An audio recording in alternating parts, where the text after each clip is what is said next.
اگه عاشق تندی هستی این ویدیو واسه توه. یه ساندویچ بندری متفاوت که حتی اگه سیرم باشی گشنه نمیشی. بزن بریم با هم درستش کنیم. گوشتو که با پیاز و نمک و فلفل مزه دار کردم به اندازه گردو برمیدارم و نازک بازش میکنم. توی روغن داغ سرخ میکنم و اجازه میدم مغز پخت بشه. نیازی نیست کامل سرخ بشه. رنگش که عوض شد میتونی برگردونی.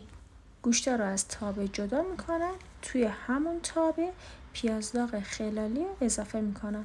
هر چقدر پیازت بیشتر باشه ساندویچت خوشمزه تر میشه.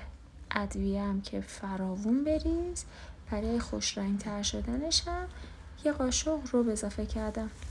وقتی سسم غلیظ شد گوشت ها رو برمیگردونم توی تابه و اجازه میدم گوشت و سس با هم معاشرت بکنن و کاملا مواد به خورد هم برن.